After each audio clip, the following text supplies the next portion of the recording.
नमस्कार, बहुत बहुत स्वागत है आपका हमारे शो में जिसका नाम है युवा उद्यम कौशल शो। इतने खूबसूरत लग रहे हैं हम लोग, आप देख सकते हैं साड़ी वाड़ी पहन के, मतलब पल्लू देखिए जमीन पे फट्टा मार रहा है और मैं भी इनके साथ बैठा हुआ हूँ। इतनी तैयारी के बाद भी आप अगर मुझे देखें तो मैं पतला लगता हूँ। मेरा नाम है केतन सिंह और मैं हूँ काव्या सिदानी। मैं भी आपका स्वागत करती हूँ हमारे शो में। केतन, एक सवाल था मेरे जहन में आज। हाँ पूछो बिंदास पूछो। यार, दिलवाले दुल्हनिया ले जाएंगे में काजोल को शाहरुख यानी सिमरन को राज के साथ देखकर अमरीश पुरी साहब क्या कर रहे थे? हिंट देती हूँ हिंट। ये सीन ना रेलवे स्टेशन पे है। इतना ज्यादा फिल्मी क्यों हुई हो? मतलब रेलवे स्टेशन का सीन है, मेरे को पता है, वो इतना फेमस सीन है। ओए वो बेसिकली रोक रहे थे उसको जाने से। बस यार, ऐसे ही कोई रोक ले हमें भी आज जाने से। ये सिमरन नहीं जाना चाहती अभी। तो यहाँ से जोड़ा है तुमने अपने दिल की बात को। यार क्या जोड़ने का तरीका है। तो अगर आपने हमारा लास्ट एपिसोड देखा था तो आपको पता होगा कि हमारे आखिरी 3 एपिसोड्स का काउंटडाउन चल रहा है। नंबर 3 एपिसोड था डू इट योरसेल्फ और आज है नंबर 2 एपिसोड जो कि है डू इट फॉर एवरीवन।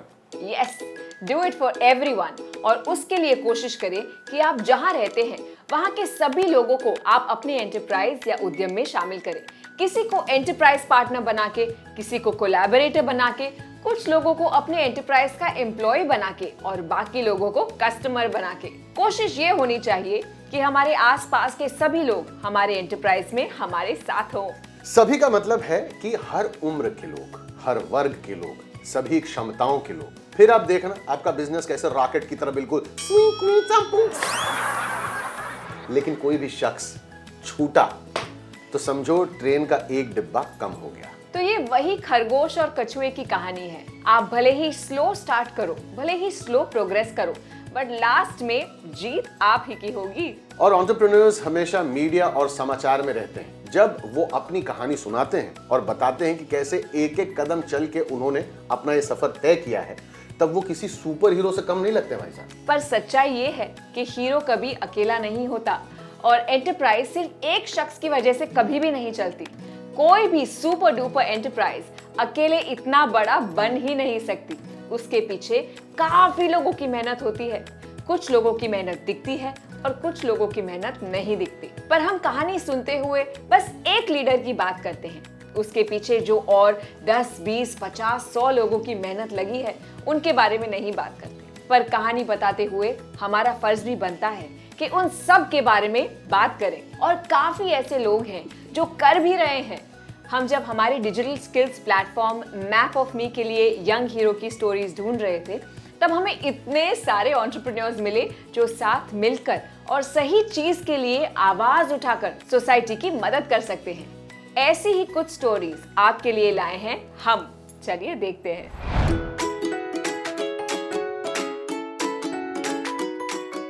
हमें यहाँ सभी प्रकार के बर्तन मिलते हैं। तंदूरी से लेकर शादी में इस्तेमाल होने वाले 2 पोट, कुकिंग से लेकर मिट्टी के चूल्हे तक सब कुछ आपको यहाँ मिल जाता है।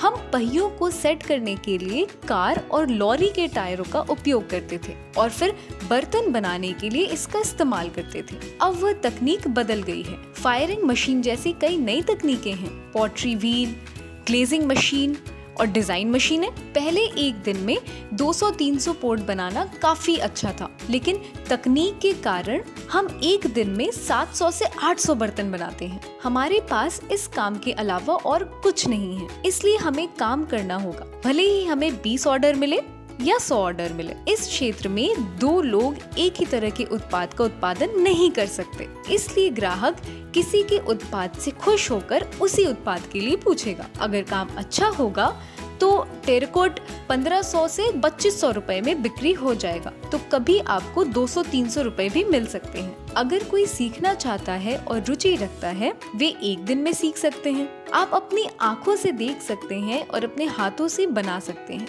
यह बहुत आसान प्रक्रिया है, बस उन्हें दिलचस्पी लेनी चाहिए।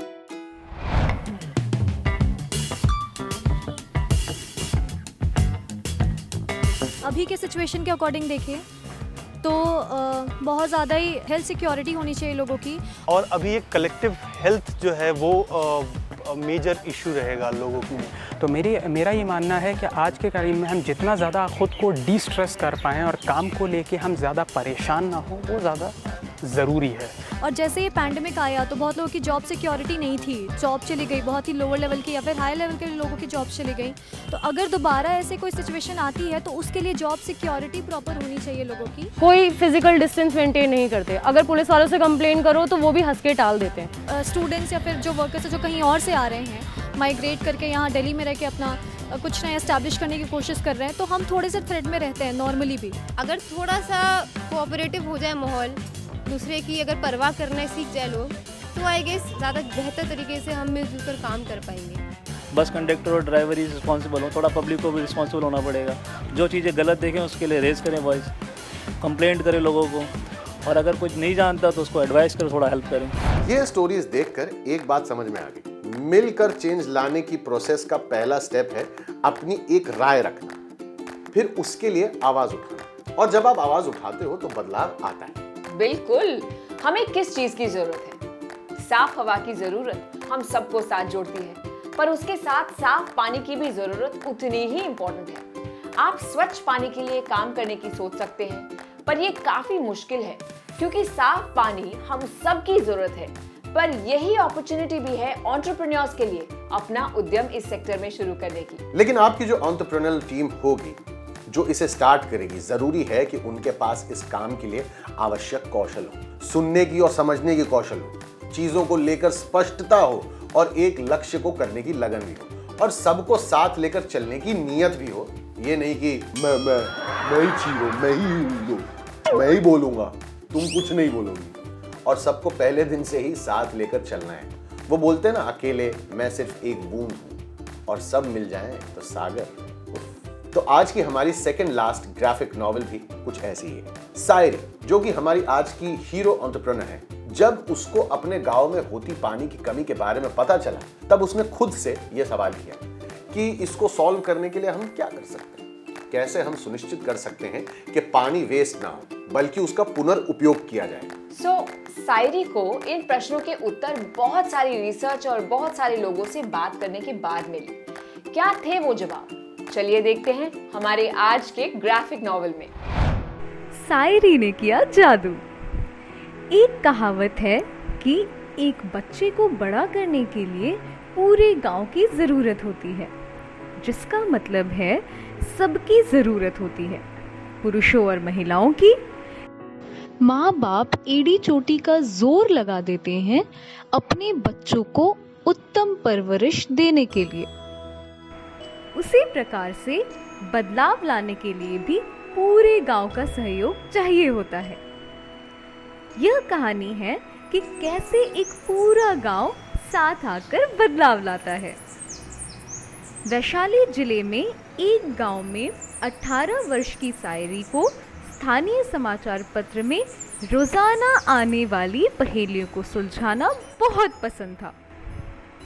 उनके पिताजी धर्म एक किसान हैं जो पूरे घर का कामकाज संभालते हैं, क्योंकि उनकी मां प्रणीता जंगल में पावर रेंजर के रूप में कार्यरत हैं और घर से दूर रहती हैं।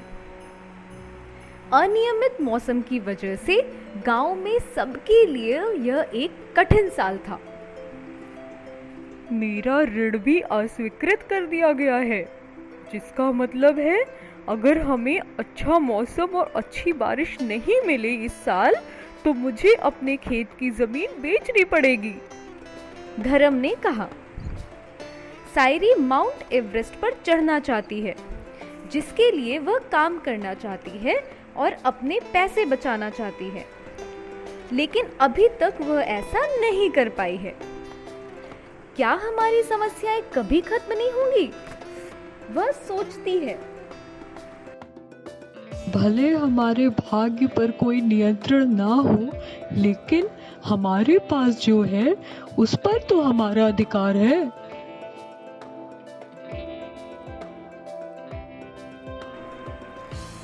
पापा ने सही कहा, जो भी मैं बनना चाहती हूँ उसके लिए मेरे अंदर शक्ति है और मैं माउंट एवरेस्ट चढ़ूंगी।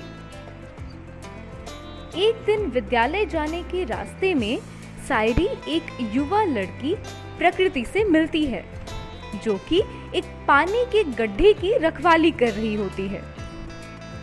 भूजल तेजी से घट रहा है और यह अंतिम पानी का गड्ढा है, यह मेरा है, प्रकृति ने ऐलान किया।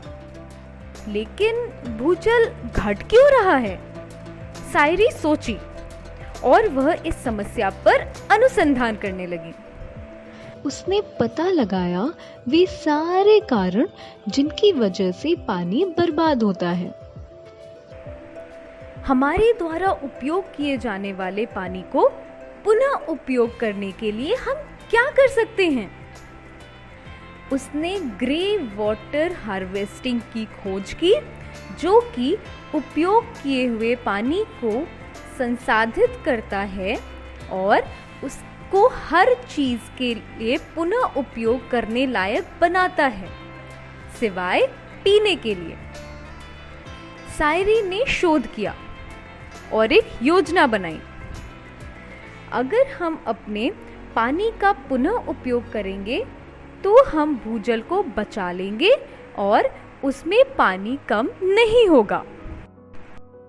विद्यालय की प्रधानाचार्य ने सारे गांव वालों के साथ रैली निकालने में उनकी मदद की। उनको जितने पैसे चाहिए थे वे मिल गए और वह यंत्र स्थापित हो गया। मानो वह अच्छी खबर पर्याप्त नहीं थी कि सायरी के माँ पापा ने उसे और अच्छी खबर दे दी।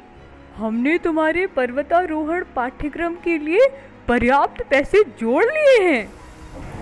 लेकिन तभी बिन मौसम के बरसात हुई और सारी फसलें खराब हो गईं। किसान बर्बाद हो चुके थे। हमारे फसल नष्ट हो गए हैं, सब बर्बाद हो गया है। इसी बीच विद्यालय में छात्राएं और अन्य लोग साथ में काम कर रहे हैं ग्रे वाटर हार्वेस्टिंग संयंत्र को बनाने में, ताकि वह उपयोग किए हुए पानी को संसाधित करके पुनः उपयोग करें। हमने पानी की बर्बादी की समस्या का समाधान निकाल लिया है। क्या हम अब दूसरी समस्या का समाधान नहीं निकाल सकते? हम बिन मौसम बारिश से निकले हुए कचरे से कैसे पैसा बना सकते हैं? एक बार फिर सायरी अनुसंधान करती है और खोजती है ग्रीन क्राफ्ट कंपनी, जो कि मदुरई तमिलनाडु में स्थित है। वे केले के कचरे से उत्पाद और वस्तुएं बनाते हैं। मैं उनसे मिलूंगी और सीखूंगी कि वही चीज मैं यहाँ कैसे कर सकती हूँ। उसने तय किया कि वह अपने प्रशिक्षण के लिए उन पैसों का इस्तेमाल करेगी जो उसने अपने पर्वतारोहण पाठ्यक्रम के लिए बचा के रखे थे। सायरी ने अगले कुछ हफ्ते ग्रीन क्राफ्ट कंपनी मदुरई में बतौर प्रशिक्षु काम सीखा। फिर वह अपने गांव लौट आई ताकि गांव वालों के साथ मिलकर निर्माण कंपनी बनाए, एक ऐसी कंपनी जो फसल के कचरे से उत्पाद बनाएगी। लेकिन उनके उत्पादों के लिए खरीदार ढूंढना इतना आसान भी नहीं था और उन्हें काफी अस्वीकृति का भी सामना करना पड़ा। क्या हम बस हार मान लें? ग्राहकों को ढूंढने का कोई तो तरीका होगा। दृढ़ निश्चयी सायरी ने यह बात एक असफल बैठक से लौटते वक्त कहा। तभी शहर की एक औरत, जो कि गांव आई हुई होती है, एक हस्तशिल्प मेले के लिए, उनका थैला फट जाता है और सारा सामान नीचे गिरकर बिखर जाता है। सायरी केले के रेशों से बनी एक टोकरी उन्हें दे देती है। वह औरत एक महिला व्यवसायी होती है जो कि ऐसे उत्पादों को शहर में बेचती है। वह सायरी को ऑर्डर देती है। इससे उसके व्यवसाय के लिए सब कुछ बदल जाता है।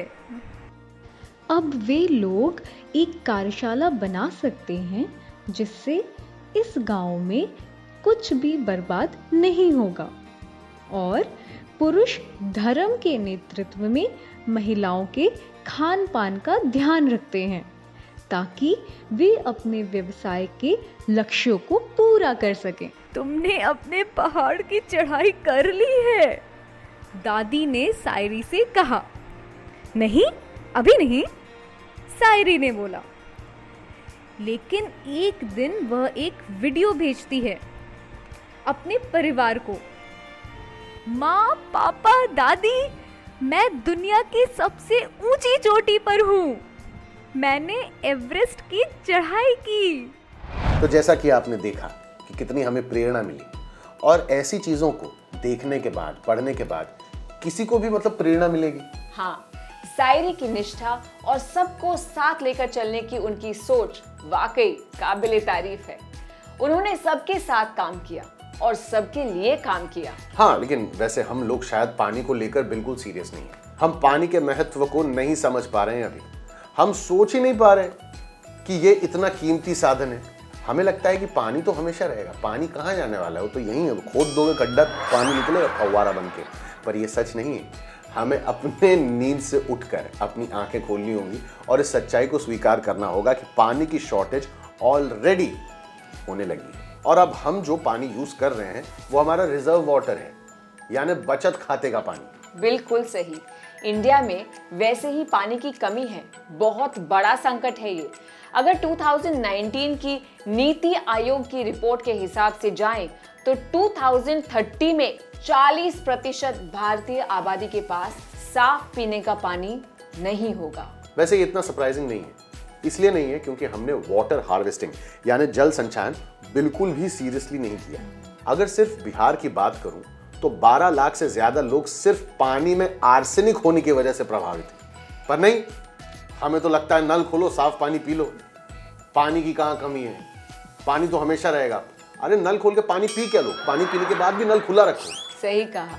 और इस स्टोरी से एक और चीज जो सीखने को मिलती है वो ये है कि प्लास्टिक की बॉटल्स का इस्तेमाल हमें बिल्कुल कम करना होगा और अलग तरीके से सोचना है कि कैसे हम पानी को बचा सके। फॉर एग्जाम्पल, सिंगापुर देश जिन्होंने no waste water project start किया, जिसमें उनका लक्ष्य था कि सभी वाटर लीकेजेस को फिक्स करना जिससे पानी की हर बूंद बचाई जा सके। तो क्या आप भी ऐसे और 5-10 प्रोजेक्ट पर रिसर्च कर सकते हैं जो हमारे लिए पानी बचा सके, जैसे कि अलग अलग शहरों और देशों में ऑलरेडी शुरू किया गया है। ये बहुत बहुत बहुत जरूरी है। बिल्कुल, आप रिसर्च करो और याद रखो, साफ पानी उतना ही इम्पोर्टेंट है जितना कि साफ हवा। और इन दोनों के बिना हमारा जिंदा रहना मुमकिन ही नहीं है। दूसरा कोई ऑप्शन ढूंढने के लिए निकलो, नहीं मिलेगा। चलो तो फिर इस प्रॉब्लम को साथ मिलकर फिक्स करते हैं। पता है केतन, हमारे आसपास कितने सारे युवा हैं जिनके पास सवाल बहुत हैं, लेकिन उनका जवाब देने के लिए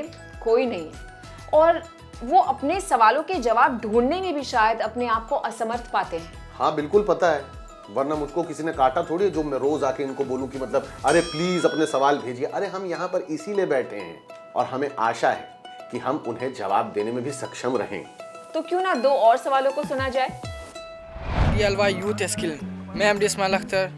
मैं आप लोगों से कुछ सवालों के जवाब पूछना चाहता हूँ। मैं यह जानना चाहता हूँ कि पर्वतारोहण की पूरी प्रक्रिया क्या है, लड़के और लड़कियों में बराबरी का दर्जा देने के लिए लोगों में किस तरह जागरूकता फैलाई जाए।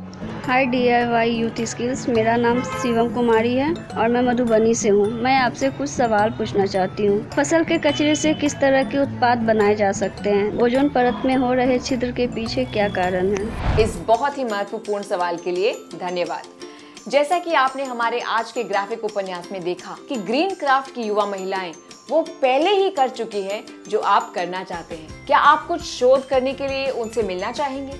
स्क्रीन पर फ्लैश होते हुए नंबर पर हमें लिखकर बताइए, हम आपको उनसे मिलाने की पूरी कोशिश करेंगे। तो हमने तो आपके सवालों के जवाब दे दिए, अब मौका आ गया है कि आप हमारे सवालों के जवाब दें।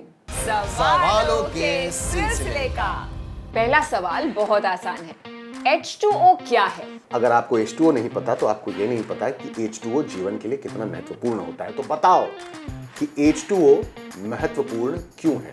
H2O महत्वपूर्ण क्यों है?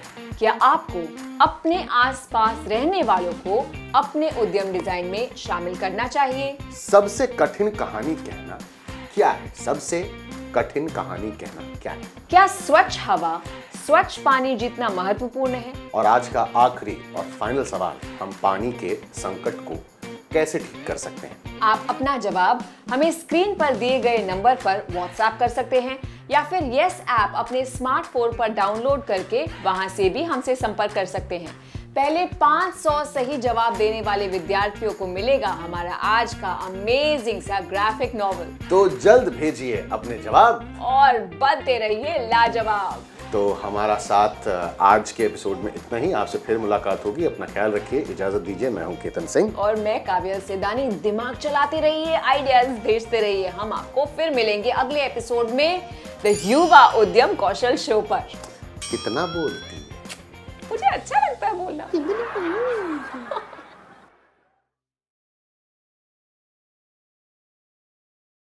काव्या, कहाँ जाना चाहती हो तुम?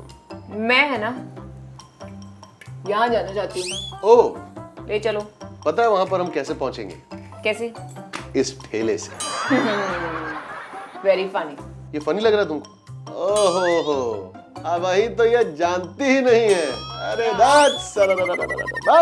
अरे ठेला जो होता है ना, जिसे कहते हैं स्ट्रीट कार्ट, कोई मामूली बिजनेस नहीं है। बहुत सारी एंटरप्रेन्योरशिप यानी उद्यमी काम जो होता है ना, इसी पे शुरू होता है। वो कैसे होता है, क्यों होता है, और मुझे लगता है कि महिलाओं को भी इसमें आगे आना चाहिए। Women should lead. ये सारी बातें पता है आपको कहाँ पता चलेंगी? पता है कहाँ? हमारे युवा उद्यमी कौशल शो में मैं काव्या सेदानी और मेरे पार्टनर केतन सिंह के साथ। See you there.